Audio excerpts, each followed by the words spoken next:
Karena kenapa? Ingat, vaksin ini bukan untuk mencegah tidak terkenanya penyakit. Jadi bukannya kebal nggak kena penyakit, nggak ada yang bilang seperti itu.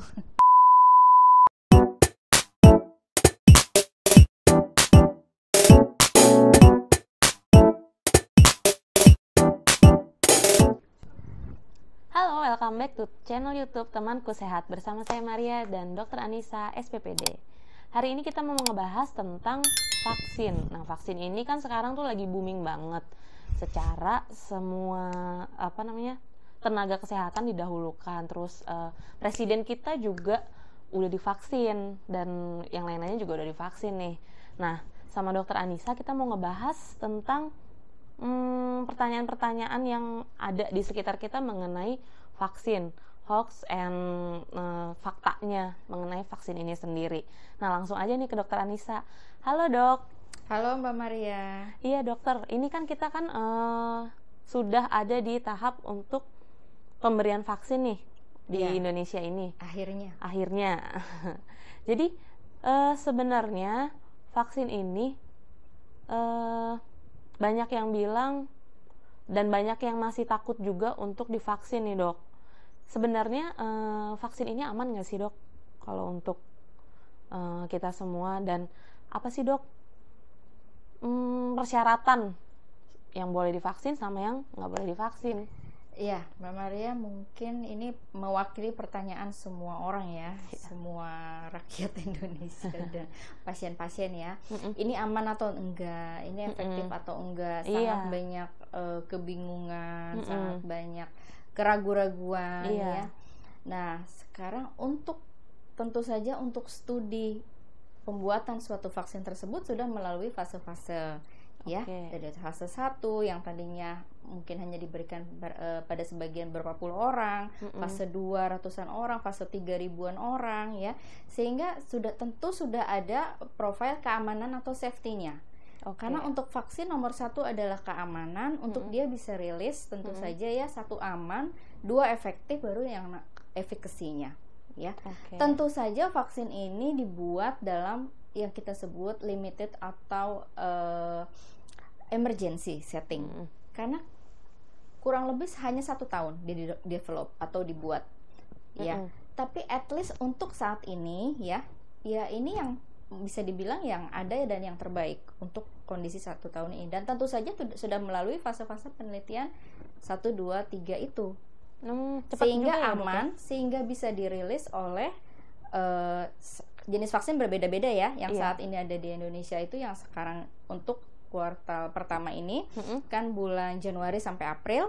Nah, ini adalah Sinovac atau CoronaVac yang memang sudah dinyatakan aman. Dalam arti efek sampingnya nanti kita bahas ya apa saja ya. Nah, itu yang cenderung aman atau relatif aman ya, seperti itu. Misalnya dari penelitian itu ya, dari beberapa fase-fase tersebut ya, penelitian mulai yang dari di China, karena kan pabriknya untuk yang vaksin kuartal 1 ini kan pabriknya di Beijing, kemudian dia bekerja sama juga dengan sekarang di Bandung ya, di Bio Farma. Nah, itu hanya ringan efek sampingnya, misalnya demam yang tidak terlalu tinggi ya, 1-2 hari yang tidak berbahaya, mungkin bisa ada pusing, ada nyeri di tempat suntikan sedikit ya, dan itu masih tolerable atau persentasenya masih bisa diterima berdasarkan kriteria dan tidak berbahaya, sehingga bisa dirilis, bisa ke pasaran. Untuk efek sampingnya itu sendiri tidak berat, jadi masuknya ke mild atau ringan. Jadi tentu saja fase-fase ini sudah dilalui dan memang ini nomor 1 harus aman dulu. Sekarang masuk ke masalah ini efektif atau tidak. Nah, ini yang menjadi concern juga, karena tentu saja sistem imun atau respon imun manusia sangat bervariasi. Nah dok, sebenarnya tuh ini vaksin kita nih yang dari fase 1 ini isinya apa sih dok? Nah, vaksin itu banyak ya sejak COVID-19 ini, tentu saja sejak awal COVID-19 ini menjadi pandemi ya, itu sudah studinya sudah mulai dilakukan beberapa, akhirnya mungkin dari berapa puluh, berapa belas ya, sekarang juga masih akhirnya terpilih lah misalnya berapa 8 atau 10 besar atau 15 besar. Itu berbeda-beda. Nanti kita akan bahas lebih dalam, tapi kita akan ambil 2 golongan besar, yaitu vaksin yang mengandung virus yang sudah dilemahkan atau sudah nggak aktif. Jadi dia udah nggak bisa replikasi, nggak bisa bikin penyakit. Itu yang kita gunakan sekarang. Sudah mati. Itu sama kayak virusnya vaksinnya hepatitis, rabies, polio, itu sama. Jadi itu itu golongan besar kedua. Yang pertama sebenarnya itu yang nanti kuartal kedua mungkin kita akan pakai ya. Itu bagian vaksinnya ini adalah mRNA. Atau bagian dari materi genetik dari vaksin itu. Jadi jadi bukan vaksin utuhnya, tapi hanya material genetiknya. Tapi itu aman juga, Dok? Nah, itu diambil juga yang hanya mengkode proteinnya saja. Nanti saya kasih, mungkin nggak kebayang ya Mbak Maria. Nanti saya kasih analogi untuk seperti contoh di kehidupan sehari-hari. Nah itu mRNA. Jadi bagian material atau partikel kecil lah dalam sel. Ya, dalam sel virus tersebut ada inti sel. Jadi bayangkan ada suatu sel, ada inti sel lagi di dalamnya, intinya. Jadi kalau ada telur tuh ada kuning telurnya lagi, dalamnya lagi itu ada yang namanya mRNA atau material genetik. Jadi partikel material genetiknya itu yang berisi vaksin itu berisi itu. Nah itu nanti mungkin kuartal yang kedua berikutnya yang bulan April kita akan gunakan yang itu. Tapi untuk saat ini kita masih pakai mati dulu ya? Iya. Alasannya adalah nanti banyak karena memang untuk yang material genetik tadi itu membutuhkan stabilitas karena dia materinya sangat rapuh, mudah untuk rusak. Ya, akan dilapisi atau oleh suatu lapisan lemak yang itu harus di preserve atau harus disimpan dalam suhu minus 70 derajat. Sehingga untuk pemakaian saat ini fasilitasnya mungkin belum cukup kalau kita mau distribusi ke daerah-daerah yang jauh. Untuk menjaga stabil minus 70 derajat agak sulit.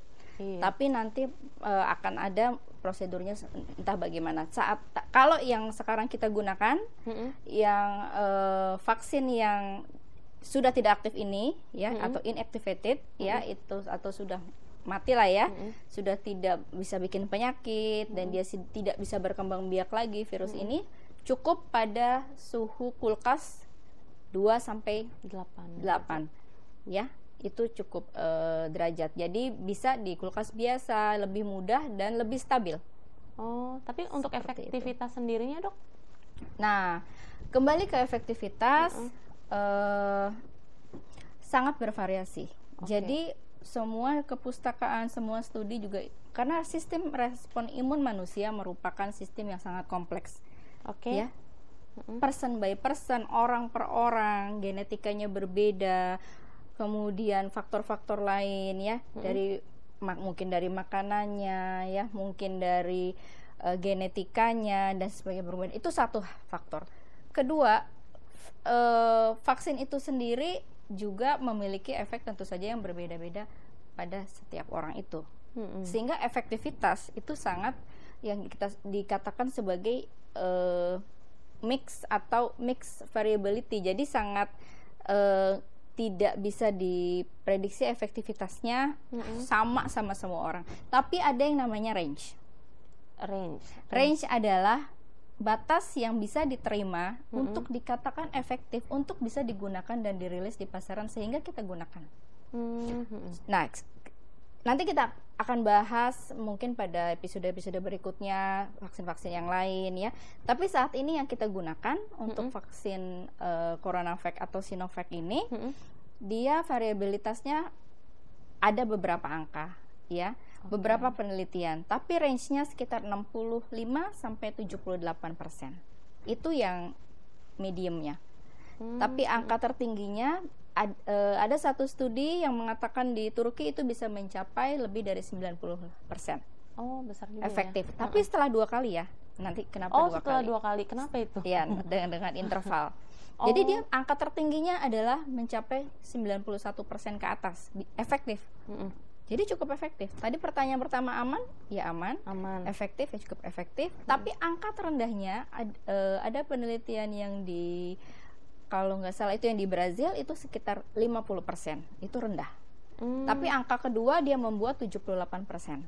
Oh gitu. Jadi range. Karena nanti saya jelaskan kenapa. Di Indonesia, nah kita pakai angka Indonesia aja deh. Indonesia 65%. 65%. Iya. Nah, jadi sekitar ya bisa kita dibilang 70%-an.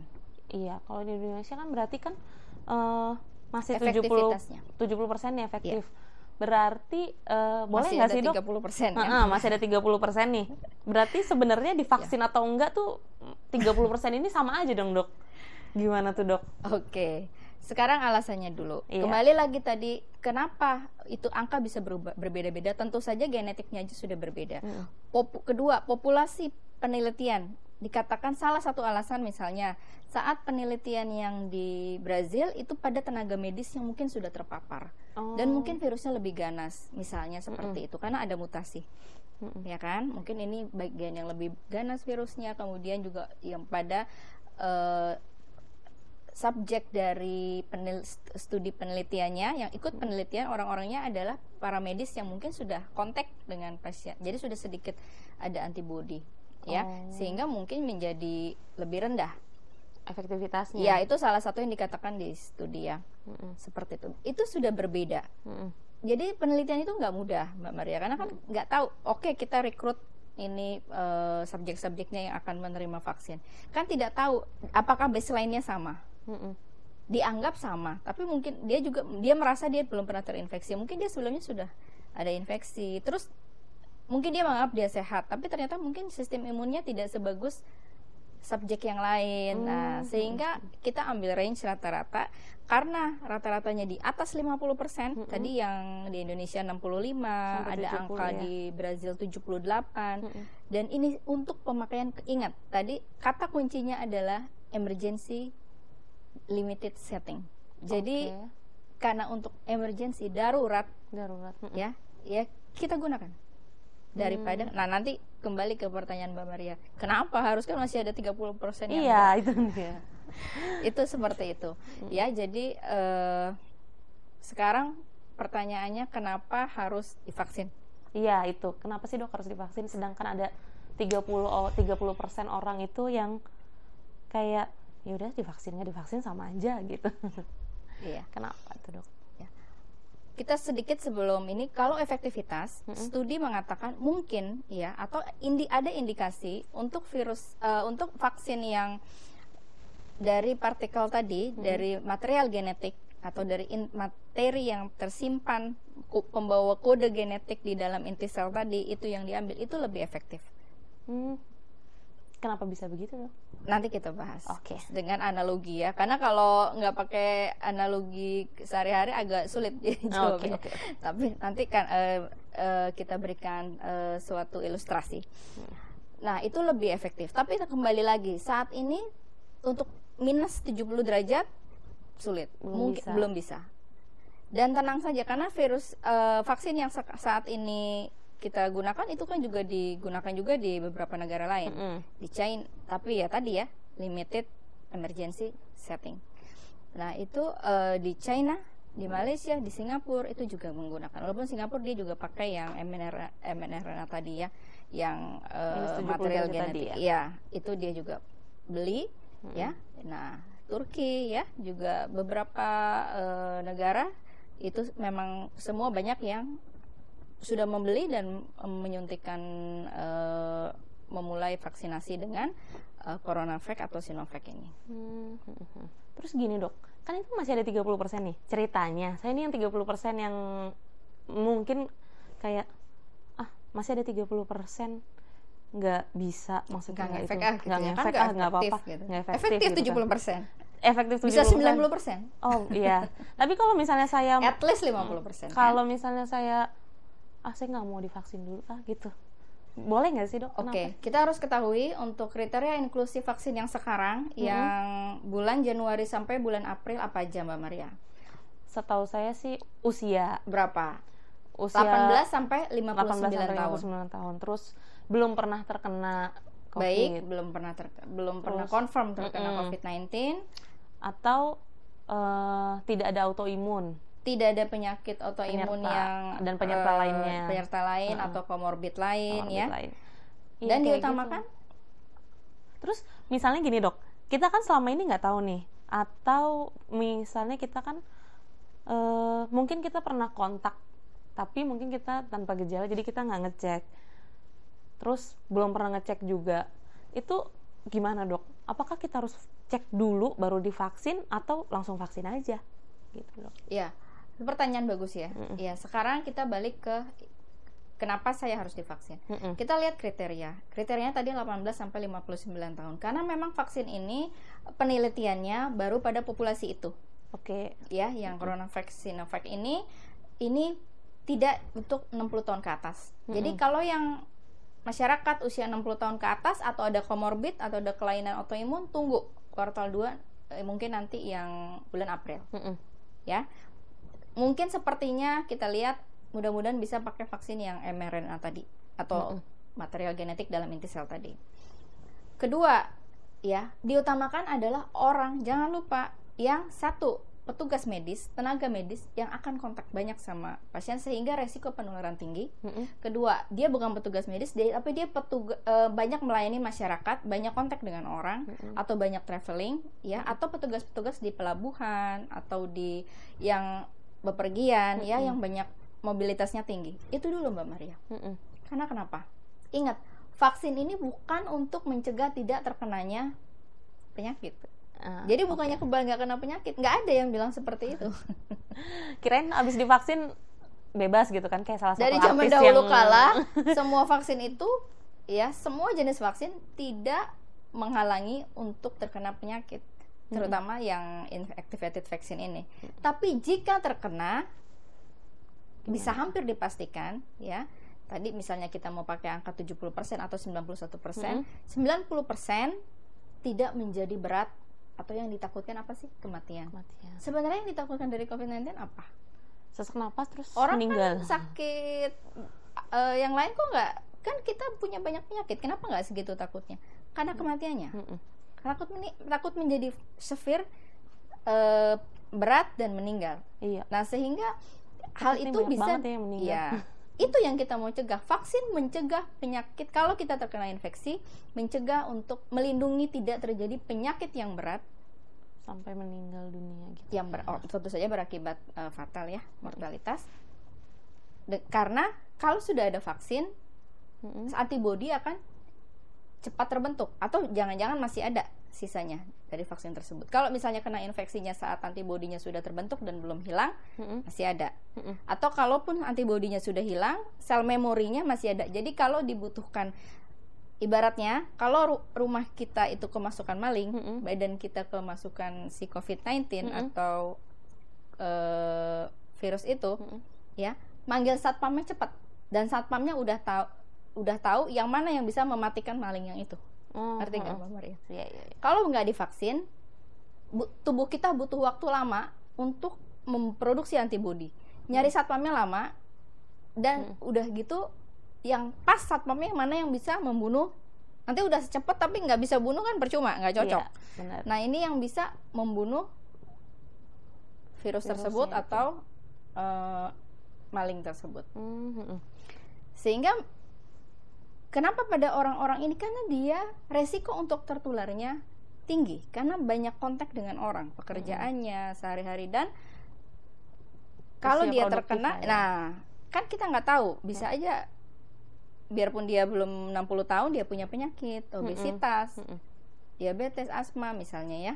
Ya, walaupun pada penelitian ini untuk pasien dengan komorbid seperti ini juga vaksinasi ini masih tanda tanya. Ya, tapi setidaknya kalau dia divaksin, kalau dia terkena COVID-19 maka tidak menjadi berat karena sudah memiliki antibodi atau sel memori yang nanti bisa menghasilkan antibodi atau sel beta memory, ya, yang bisa menghasilkan dengan cepat, dengan lebih cepat. Sehingga 91% ini bisa, atau tadi 78%, atau at least setidaknya 50% mencegah terjadinya COVID-19 yang berat. Nah, terus pertanyaan Maria yang satu lagi, Dok. Ya lebih baik dong daripada nggak ada proteksi, kan? Iya, oke lah kalau yang itu udah terjawab lah, Dok. Tapi kalau misalnya yang kayak Maria bilang tadi, kita belum pernah ngecek, kita belum pernah tahu kena COVID atau enggak. Terus kita perlu nggak sih, Dok, tetap divaksin? Padahal kita juga misalnya gini, kita kayak Maria, usianya maksudnya usia produktif, masih bekerja, terus kesana kemari, terus banyak bertemu orang juga. Saya kan belum tahu nih, Dok, kena atau enggak. Misalnya saya nggak pernah melakukan tes, nggak pernah swab, nggak pernah PCR, jadi nggak tahu nih kenapa enggak gitu kan. Atau mungkin saya ini orang yang vaksin, iya, jadi saya kan bingung OTG, kan, orang tanpa gejala. Orang tanpa gejala, bingung. Jadi kan, saya Dok? vaksin apa enggak? Vaksin atau enggak gitu, Dok? Tergantung keputusannya. Kalau orang tersebut atau individu tersebut tidak pernah merasa apa-apa, dan dia tidak cek juga dan tidak ada niatan untuk cek, mau vaksin boleh. Tidak ada masalah. Kalau ternyata, tapi kalau dia mau tahu, boleh dilakukan yang rapid antibody, sehingga akan dilihat nanti IgG-IgM-nya dia sudah pernah terkena atau tidak. Kalau sudah pernah terkena, tidak prioritas masuk kriteria eksklusi, karena bukan masuk yang prioritas.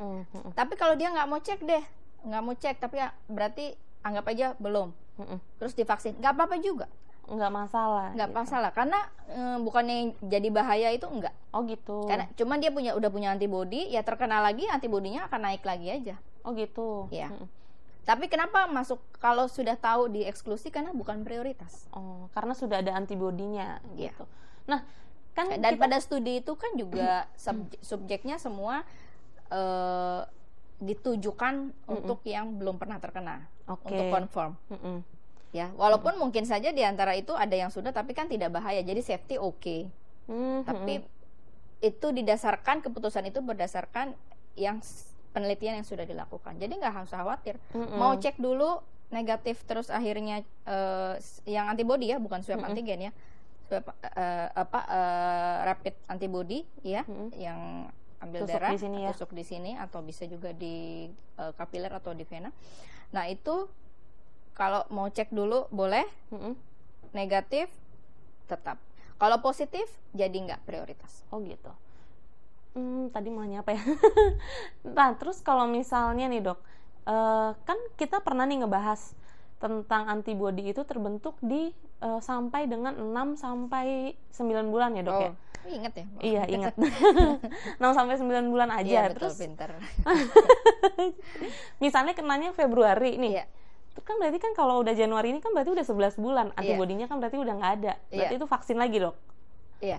Nah itu Mbak Maria, itu yang bedanya, antibodinya masih ada atau antibodinya sudah nggak ada, tapi tadi sel beta memorinya ada. Iya, sel beta memori. Jadi bedanya, satpamnya masih dalam rumahnya ceritanya tubuh kita ya. Satpam tuh antibodinya. Tapi lagi ngopi. Masih ada di situ 6 sampai 9 bulan, atau dianya sudah balik ke pos satpamnya, sudah nggak di rumah kita, di luar nih pos satpamnya, tapi untuk manggilnya udah ada dia rekornya. Ini kalau nanti maling COVID-19 yang masuk, kita panggil aja spike ya, karena kan si virus COVID-19 ini terkenal dengan spike atau penonjolan protein di bulatannya. Jadi kayak landak gitu. Spike. Nah itu, kalau yang maling spike itu yang datang, berarti yang bisa bunuh adalah Pak Satpam Spike, Pak Satpam S gitu. Sehingga memorinya cepat datang, sehingga bisa dipastikan 70-90% atau minimal 50% tidak jadi berat. Karena sudah ada sel memori cepat. Udah ada nih simpenannya, udah tahu senjatanya yang mana, antibodinya yang mana. Ada sel yang kita sebut sel memori itu datangnya cepat, dan itu antibodi yang memproteksi, yang bisa menetralisasi. Jadi kita sebut neutralizing antibody. Karena nggak semua antibodi itu neutralizing. Jadi nggak semua satpam itu yang dihasilkan pada infeksi misalnya bukan yang karena vaksin ya, karena infeksi coronavirus itu yang alami, itu nggak semua bisa melindungi.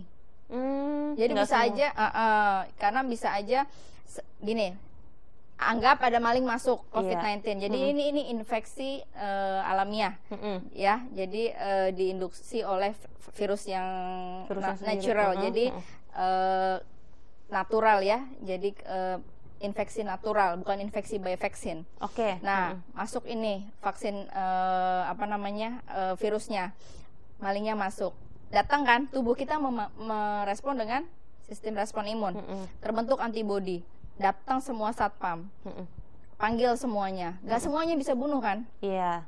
Itu yang kita sebut neutralizing antibody dan non-neutralizing antibody. Neutralizing antibody dia bisa netralisasi, dia yang bisa bunuh. Datang juga tuh yang lain, yang non-neutralizing, datang Pak Satpam yang lain, tapi dia nggak bisa bunuh. Ngerecokin aja. Bikin rame aja. Malah yang bikin rame inilah yang bisa bikin sistem respon imun yang berlebihan yang kita sebut kemarin. Oh iya, sitokin storm. Ya, badai sitokin terlalu berlebihan, ngerecokin, ngerusakin rumah tuh satpam, sambil berantem gitu kan, karena saat dia respon imun itu kan terjadi inflamasi yang berlebihan sehingga ya rusak tubuh kita itu. Ya, ada oleh sitokin inflamasi yang kita sebut badai sitokin, ngerecokin padahal dia nggak neutralizing, nggak menetralisasi. Nah, itu bedanya kalau oleh si infeksi yang alamiah. Tapi kalau vaksin, karena penelitinya udah pinter kan, dia masukinnya dia supaya masukinnya komponen yang penting. Oh, ini spike-nya yang ini, ya udah pas satpamnya pilih. Jadi ada penandanya, pilih yang bisa langsung membunuh. Misalnya gitu. Seperti itu. Oke. Jadi gimana nih, Dok, untuk orang-orang yang sudah mempunyai antibodi tapi sudah 6 sampai 9 bulan. Ya, ternyata gitu. Misalnya dia cek antibodinya udah ada gitu. Ya. Tapi dulu sebenarnya dia udah pernah ada nih. Ya, tapi ada sel memorinya. Sehingga sebenarnya nggak perlu. Karena dikatakan ya menurut kepustakaan bahwa sel memori itu bisa tahunan. Bahkan lebih minimal 3 tahun untuk yang infeksi natural. Karena memang infeksi dari virusnya malah lebih diingat sama rekor di sel B, memori sel B itu, B cell memory, ya, yang sehingga tadi dia memanggil antibodi yang lain atau satpam yang lainnya cepat dan spesifik.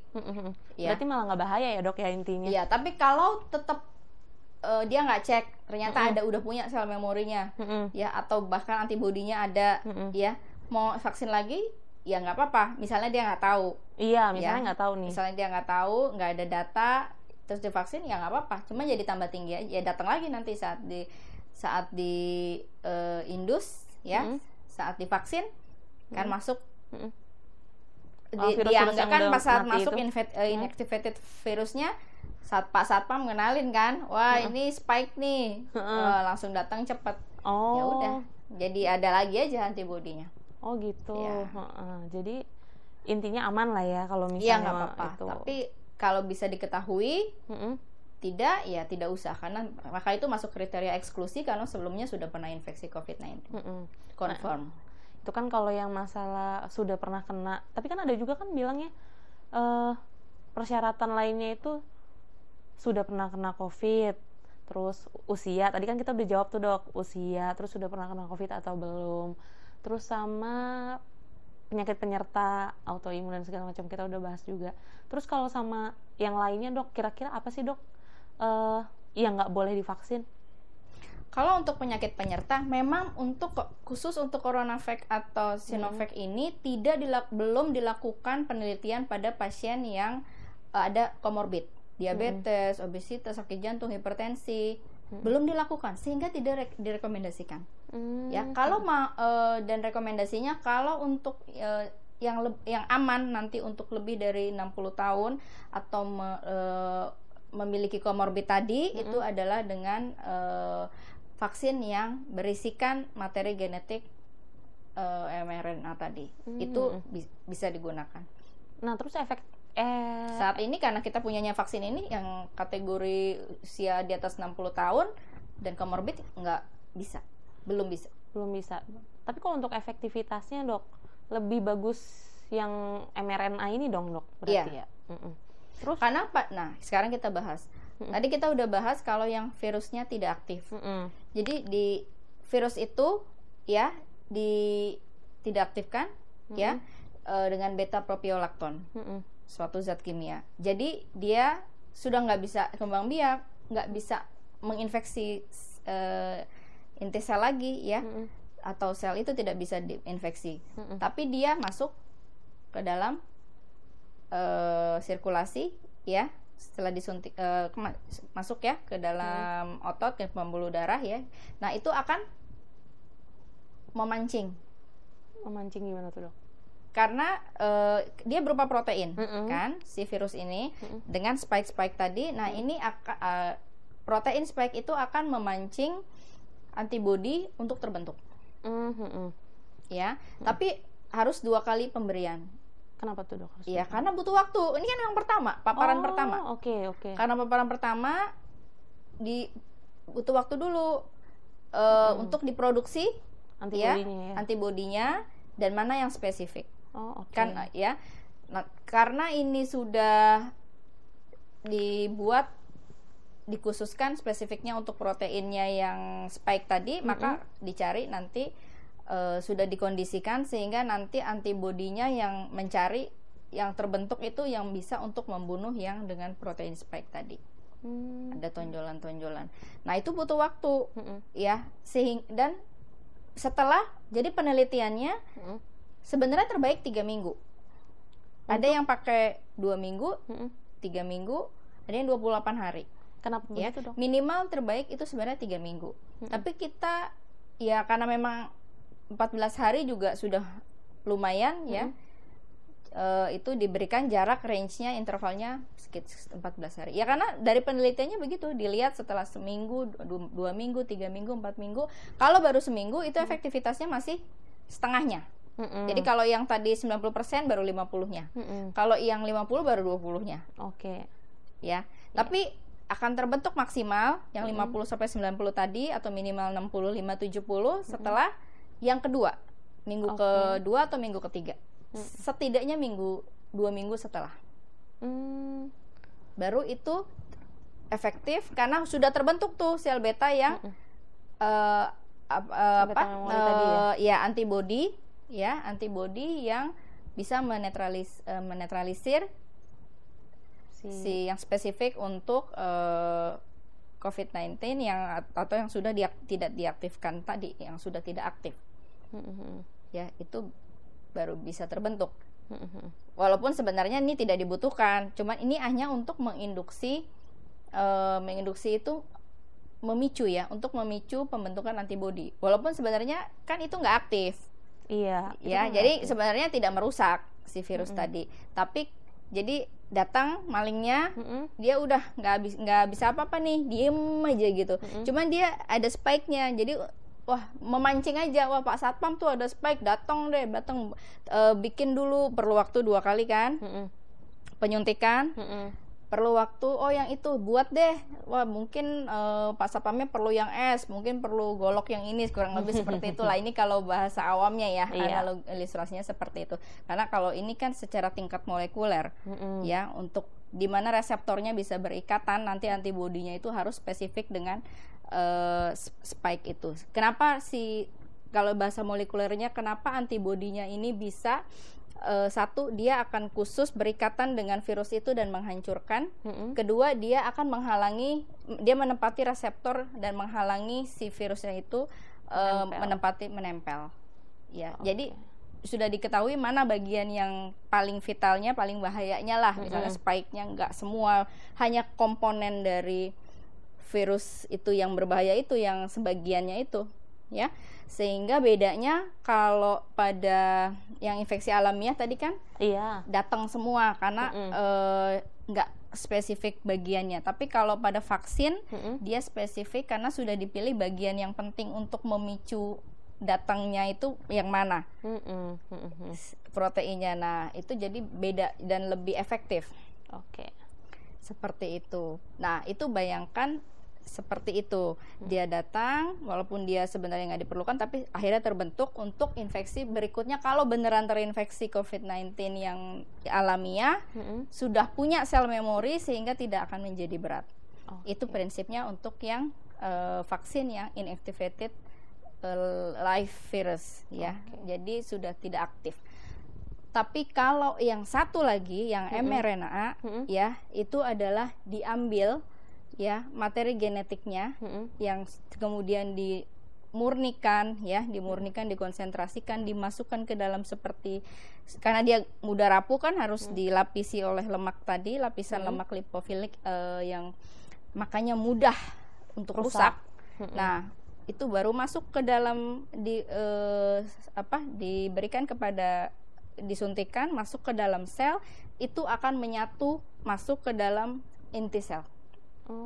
Gitu ya. Masuk ke dalam inti sel, dan di situ dia akan membentuk khusus si protein. Jadi menggunakan sel kita sendiri sehingga lebih efektif. Dan dikatakan memang bisa digunakan pada pasien yang atau orang yang di atas 60 tahun dengan komorbid. Karena menggunakan selnya sendiri, tapi setelah itu materi genetiknya katanya akan hilang, tidak bisa dideteksi lagi yang dari virus tadi itu. Tidak ada lagi, jadi cuman dia akan masuk ke dalam inti sel atau ke dalam material genetiknya sel dari kita itu. Dan jadi dia membawa pesan kepada inti sel, kita bentuk deh nih protein, jadi dia yang spike nih, jadi ininya datang. Gitu ya. Memicu, jadi antibodinya juga datang.